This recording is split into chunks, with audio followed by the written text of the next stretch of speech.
Unity is one of the most important things that we can talk about. It's also one of the most difficult things that we can talk about because it seems one of those things that is unattainable within the Christian world as we've divided and divided and divided more and more and more. How do we have some sense of unity? But we do have to look at some things that can really unite us and bring us together in a really profound and special way. And this is going to challenge us to our core because unity does not come natural to us. Divisions come natural to our flesh. Unity only comes through God. This video series on 6 keys to unity was going to start with a video on the unity of the Spirit. But the more I thought about it and the more I dove in on the scriptures on this, I was truly convinced that our unity is not just a unity of the Spirit, it's a unity of the trinitarian God. And this has been pointed out in many ways over many, many years that God operates in community. He is one God. We worship one God alone, not multiple gods. But in that one God, there is diversity. There's the Trinitarian Godhead, Father, Son, and Holy Spirit, that God himself operates in community. There's that famous painting by Rublev that shows the Trinitarian Godhead sitting around a table, communing together around a table. And there's a little missing piece in the middle of that people think that maybe there was a mirror that had been adhered to the middle of that painting so that when you looked at the Trinitarian Godhead, that you could see yourself in perfect unity and communion with God himself in that image, in that painting. Christian unity is extremely important and something that we have to recognize is truly the work of God. Now, when we think about unity, my temptation is to think about, now, how can I create unity? What kind of things can I do to have unity with other people? And there's room for some of that, but the very first thing we have to recognize is that unity itself comes from God himself. It comes from the Trinitarian Godhead, who again operates in community and creates us with diversity of functions, diversity of gifts, just diversity of personality, diversity of culture, diversity of backgrounds, diversity of language, and is bringing us all back together into one perfectly united family. We are united in Christ. It is the essence of our existence. It's existential. The fact that we are united. We are the body of Christ, Paul would say in 1 Corinthians chapter 12. We are a building, a spiritual house in 1 Peter chapter 2. 1 Corinthians chapter 6, 19 and 20. We are the temple, or you plural, are the temple of God. There is unity in those metaphors, and one of the most important things that we can recognize is that it's God who creates the unity. And it's up to us to maintain the unity, to recognize the unity, and to maintain the unity. I want to start with 1 Corinthians chapter 12, and I want to read a few selections from this chapter because it talks about how God, the Trinitarian God, Father, Son, and Spirit, brings about unity within his people. I'm going to start in chapter 12, verses 4 through 6, where it says, "We have different kinds of gifts, but the same Spirit distributes them. Different kinds of service, but the same Lord. Different kinds of working, but in all of them and in everyone, it is the same God at work." Here you see Father, Son, and Holy Spirit bringing about different kinds of things, all for the same purpose.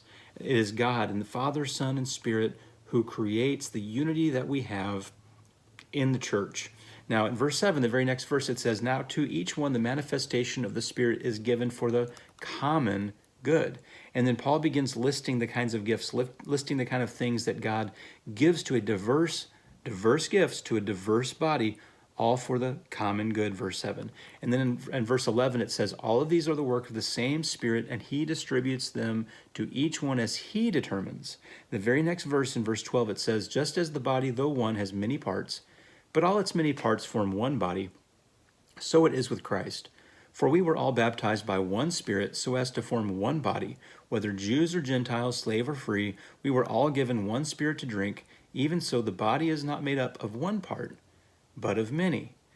The body is not made up of one part, but of many. And this is our challenge because we have diversity in the body of Christ, and our human fleshly temptation is to think that difference is distinction within our identity. It's not distinction in our identity, it's distinction within our function.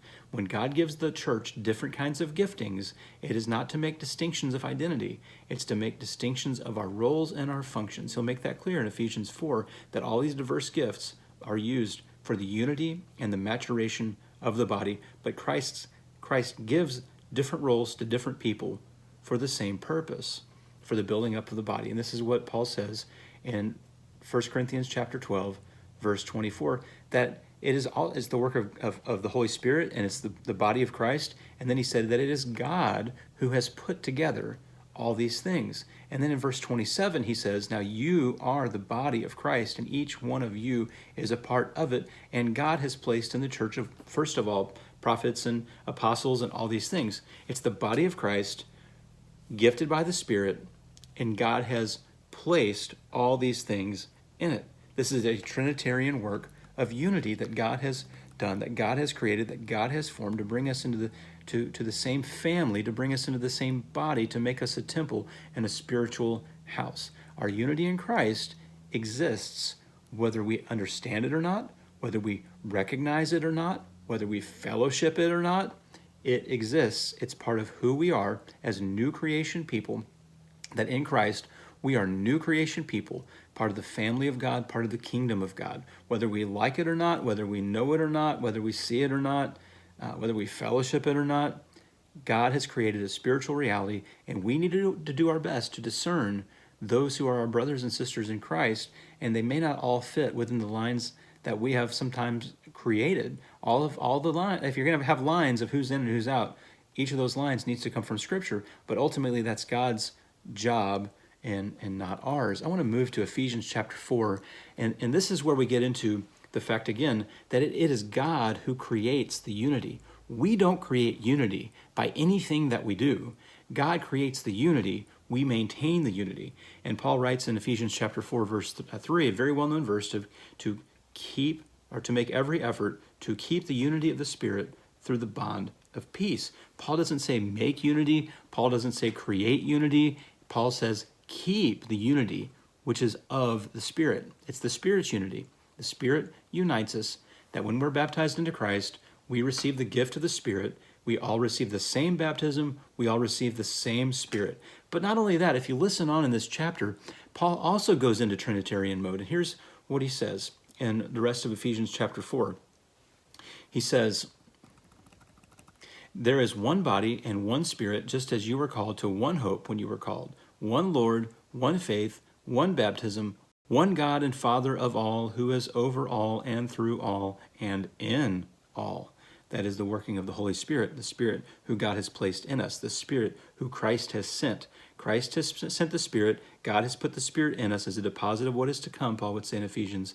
This is the Trinitarian work of God to make us new creation people and to put us all in the same united family. Even though we have diversity of gifts and functionality, it all works for the same purposes. And he's going to talk about that here in a few verses in Ephesians chapter 4.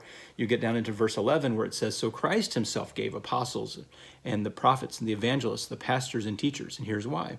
To equip the people for works of service so that the body of Christ may be built up until we all reach unity in the faith and in the knowledge of the Son of God and become mature, attaining to the whole measure of the fullness of Christ. Diverse functions, diverse gifts, same identity and same purpose for the maturation of the body and the unity of the body. God gifts the church with various people in various roles for the same purposes. So in Acts chapter 2, when the Spirit comes, as was just pointed out by John Mark Hicks in Theodrama 52, that the outpouring of the Spirit is something that unites men, women, Jew, Gentile, slave, free, everyone into the same family. You see this in Acts chapter 10. And this is a very important point that sometimes we maybe don't appreciate the way that we should, that in the early church, there were in Judaism before the Holy Spirit came at Pentecost, and then in Acts 10 with Cornelius, that Jews and Gentiles had completely irreconcilable differences. Read John 4, the woman at the well, and the conversation that she had with Jesus, and you're going to see that she says, you Jews are not supposed to associate with us Samaritans. She's very shocked that Jesus would have a conversation with her. In Acts chapter 10, Peter has the vision, and the sheet comes down, and he's told to kill and eat, kill and eat. No, Lord, I've never had anything unclean enter into my mouth. I'm kosher, I'm clean, I'm good. I don't eat like that. I don't eat like the Gentiles. I maintain your rules. And this is post-resurrection of Jesus. He's still maintaining his his kosherness from his Judaism. Anyway, that's another point. But so then the Gentiles come and knock, the men from Cornelius, and he says, basically, I wouldn't associate with you, except I was just told in my vision that I was supposed to go with the people who are coming to knock on my door. And so he goes with them. And then he has the same conversation with Cornelius in Acts 10. Peter talks to him. I am not supposed to be here. I'm not supposed to go in your house. I'm not supposed to fellowship with you. I'm not supposed to be around you. You're a Gentile. I'm a Jew. Why is that? It's because Gentiles had a big reputation for sexual immorality and for idolatry. And these were things that would make them unclean, that to associate with them, a good pious Jew might himself or herself become unclean through these interactions. And so obviously Jews had to live in the world, had to go to the marketplace, buy and sell and all this, but they had to limit their interactions with Gentiles for the fear and the fear of becoming unclean, the fear of becoming contaminated. Now, the odd thing is in the Old Testament, it actually says that the Jews were there to be a light to the Gentiles. And it seems like some of these distinctions made it extremely hard for them to accomplish that task, that they took some of these things and expanded on them and made things even more strict to maintain their ritual cleanliness and purity. But my point is this: Jews and Gentiles had irreconcilable differences until God initiated unity with them through the work of the Spirit. And in Acts 10:47, when the Holy Spirit comes upon Cornelius and his family, you have to really pay attention to the words that Peter uses in 10:47. He says, how in the world can we keep these people from being baptized? They have received the same Spirit we have. Now, this is what Paul then talks about in Ephesians Chapter 1, verse 9, where he says, he made known to us the mystery of his will according to his good pleasure, which he purposed in Christ to be put into effect when the times reach their fulfillment, to bring unity to all things in heaven and on earth under Christ. Now, that's not real specific as to what the mystery is, but he says that the purpose of what has been revealed to us, this mystery that has gone on in the world, is something about the unity of all things in Christ or under Christ. And then he goes on to explain it in Ephesians chapter 3, verses 2 through 6, where he says this: surely you have heard about the administration of God's grace that was given to me for you. That is the mystery made known to me by revelation, as I have already written briefly. That's Ephesians 1:9. In reading this, then, you will be able to understand my insight into the mystery of Christ, which was not made known to people in their generations, as it has now been revealed by the Spirit to God's holy apostles and prophets. This mystery is that through the gospel the Gentiles are heirs together with Israel, members together of one body, and sharers together in the promises in Christ Jesus. This was a mystery. It was an insurmountable gap between Jews and Gentiles, and no one could understand how to bridge that gap until Jesus came and the Spirit came, and the Spirit gifted men, women, slave, free, Jew, Gentile. They were all the same in Christ Jesus, and all gifted in Christ Jesus with a diversity of gifts, but yet for the same purpose, for the building up and the maturation of the body and bringing, or maintaining, I should say, the unity that God has given through Father, Son, and Spirit to his people in the kingdom. And what was true of them then is true of us today. We need to recognize the unity of the Spirit in the bond of peace, to not just recognize it, but to maintain it. How do we maintain it? Through mutual submission, through love of neighbor, through love of God, through understanding what core doctrines are, through understanding commonality in our values, commonality in our mission, that we come together in Christ, recognizing that we all have the same Spirit in Christ, to recognize that we have brothers and sisters who will not have the words Church of Christ on the sign out front, but who will be people of other fellowships, as far as groups who teach various things on various matters, but have core doctrine, essential core doctrine correct.